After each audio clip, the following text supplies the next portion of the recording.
प्रिज़ाइडिंग officer इसहाक डार जी सदारत हेठ senate जो इजलास जारी है। ऐवान में पीटीआई के मेंबरन पारा एहतजाज किया वियो है, जॾहिं त सेनेट के नवन चूंडियल मेंबरन पारा हलफ खयो वियो है। सेनेट चेयरमैन और डिप्टी चेयरमैन की भी चूंड कई वी। सेनेट चेयरमैन लाइ पीपल्स पार्टी जो यूसुफ रज़ा गिलानी और डिप्टी चेयरमैन लाइ मुस्लिम लीग नून जो सैदाल खान नासिर उम्मीदवार तौर मैदान से लथल हैं। सेनेटर अली ज़फर जो कहना है कि जेसी ताईं ऐवान मुकम्मल नथो थे, चेयरमैन और डिप्टी चेयरमैन की चूंड गैर कानूनी होंगी। एक भेरो बी रवा के बुधाए तो प्रिज़ाइडिंग ऑफिसर इसहाक डार की सदारत हेठ सेनेट जो इजलास जारी है, जै दौरान रोल ऑफ मेंबर्स से मेंबरन का सही कराई पी वे। प्रिज़ाइडिंग ऑफिसर इसहाक डार पारा चूंडियल मेंबरन का हलफ खड़ाया विया है। इन वक्त सेनेट में रोल ऑफ मेंबर्स से सहियों कराई पी वन। सेनेट के नवन चूंडियल मेंबरन उहदे जो हलफ खणी वरतो है। प्रिज़ाइडिंग ऑफिसर इसहाक डार मेंबरन के हलफ खणायो। ऐवान में पीटीआई के मेंबरन पारा एहतजाज किया है। सेनेट चेयरमैन और डिप्टी चेयरमैन की भी चूंड कई वी। सेनेट चेयरमैन लाइ पीपल्स पार्टी पारा यूसुफ रज़ा गिलानी और डिप्टी चेयरमैन लाइ मुस्लिम लीग नून पारा सैदल खान नासिर उम्मीदवार तौर मैदान से लथल हैं। सेनेटर अली ज़फर जो कहना है कि जेसी ताईं ऐवान मुकम्मल नथो थे, चेयरमैन और डिप्टी चेयरमैन की चूंड गैर कानूनी होंगी।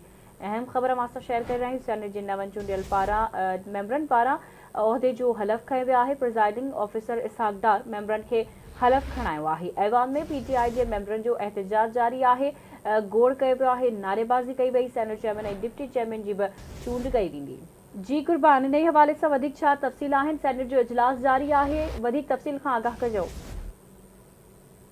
जी, सेनेट जो इजलास जारी है। नवन चूंडियल सेनेटरन पंहिंजे उहिदे जो हलफ खणी वरितो है ऐं उन खां पोइ हाणे उहो जेको मेंबरशिप रोल ते सहियूं करे रहिया आहिनि। टिनि वफ़ाक़ी वज़ीरनि भी सेनेट तौरु हलफ खयो है, जंहिंमें नाणे वारो वफ़ाक़ी वज़ीर मोहम्मद औरंगज़ेब, दाख़िला जो वज़ीर सैयद मुहसन नक़वी ऐं अहद चीमा भी शामिल आहिनि। इन सां गॾोगॾु पीटीआई जे नवन जो सेनेट चूंडियल सेनेटरनि जी हलफ खणी वरितो आहे। सेनेटर इसहाक डार प्रिज़ाइडिंग ऑफिसर तौरु जिम्मेवारियों सर अंजाम दे रहियो है, जंहिंखे सदर पाकिस्तान प्रेसिडेंट ऑफिसर नामज़द कयो हो। सो अहिड़े नमूने सां नवन सेनेटरनि जी ओथ जो जेको हलफनामे जो अमल हुयो उहो थी वियो। हाणे सेनेटर जेको आहे मेंबर जे रोल ते सहियूं करे रहिया आहिनि। उन खां पोइ सेनेट जे चेयरमैन ऐं डिप्टी चेयरमैन जी चूंड थींदी, जंहिं ते जेतोणीक तहरीक इंसाफ़ जे जेके सेनेटरनि एतिराज़ कया, पर उन्हनि खे जेको प्रेसिडेंट ऑफिसर जेको इसहाक डार आहे उहो रूल आउट करे छॾियो। हाणे हिकिड़ो ही प्रोसेस जीअं मुकमल थींदो रोल ते सहन जो, उन खां पोइ सेनेट जे चेयरमैन ऐं डिप्टी चेयरमैन जी शेड्यूल जो ऐलान कयो वेंदो। जी ठीक है कुर्बान, अवां जी मेहरबानी अपडेट करण लाइ।